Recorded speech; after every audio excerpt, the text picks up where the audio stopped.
Sigurado naman po ay lahat tayo ay umiibig na. Sigurado po ba na kaming lahat ay umiibig na? Umiibig na sa aming Panginoon Diyos. Amen. Good morning, good day, Church Day, Lord Day. I'm Brother Cesar Capistrano. Muli na naman pong magsishare sa inyo ng Word of God. Ang ating pong topic sa araw na ito, hukuman ni Kristo. Ano ba ito sa Biblia? Ating pong aalamin yan. Bago ko po basahin ang talata, tayo po'y manalangin muna. Diyos amang nasa langit, nakapangyarihan sa lahat, sambahin ang ngalan mo. Diyos Ama, maraming salamat po sa gabay, biyaya na pinagkakalob niyo po sa amin sa bawat isa sa amin. Di po kami magsasawang magpasalamat. Sa muli na naman pong pagdilat ng aming mga mata, ay napakalaking biyaya po ito para sa amin. Muli na naman po namin magagampanan ang aming tungkulin para sa aming sarili, pamilya, trabaho, at papasukin niyo po sa amin ang inyong presensya upang sa ganun po ay lubos namin maunawaan, maintindihan ang inyong salita na buhay at makapangyarihan. Sa pangalan ng Panginoong Yesus, Amen. Brother and sister, magandang araw na naman po ng linggo. Ang ating topic, hukuman ni Kristo. Ano ba ito sa Biblia? Akin na pong babasahin ng talata ay nasa 2 Corinto chapter 5 verse 10. Verse 10. Sapagkat bawat isa ay haharap sa hukuman ni Kristo upang tumanggap ng kaukulang ganti sa kanyang ginawa, mabuti man o masama, nang siya'y nabubuhay pa sa daigdig na ito. Amen. Brother and sister, napakaganda po ng ating nabasa mula sa Biblia. Sa nilalaman po ng talata, tayo daw po na nilalang ng ating Diyos amang nasa langit ay haharap sa hukuman ni Kristo. Tayo po'y magkakaroon ng mga kapasyahan,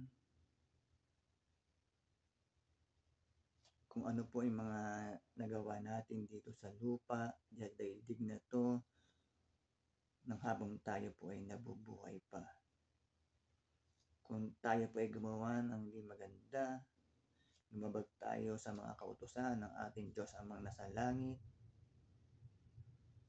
tayo po ay namerwisyo, nakapangloko sa ating kapwa, tayo po ay nawala dito sa daigdig, dito sa sanlibutan, ay harap po tayo lahat sa hukuman po ng ating Panginoong Jesucristo. Tayo po ay hahatulan. Pero kung tayo naman po ay nakagawa ng mga kalugod-lugod sa ating Diyos amang nasa langit,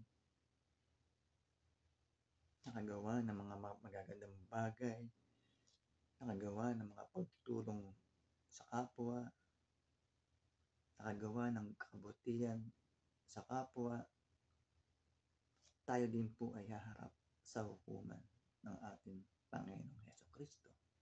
Brother and sister, mabuti man o masama, tayo po lahat ay haharap sa hukuman.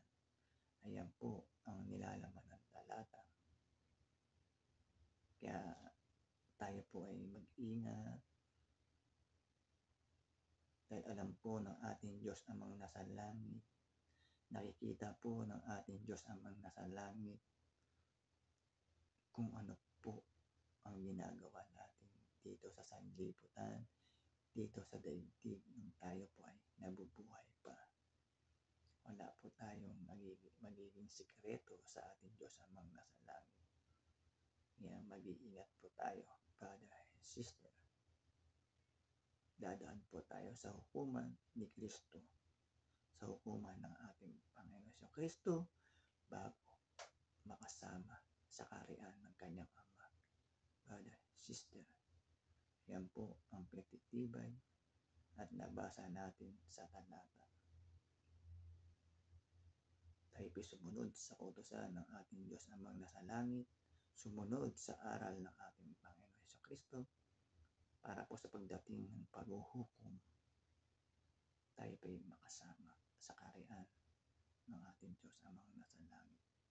Brother and sister, napakaganda po ng ating nabasa mula sa Biblia. Kaya huwag po tayong manawa makinig every Sunday na aking pong ibinabahagi na salita ng Diyos na buhay at makapangyarihan, upang sa ganun po magkaroon tayo ng kaalaman, gabay at kontrol dito sa sanlibutan. Tatapos na ba yan? Topic tayo po'y manalangin muli. Diyos amang nasa langit, makapangyarihan sa lahat, sambahin ang ngalan mo.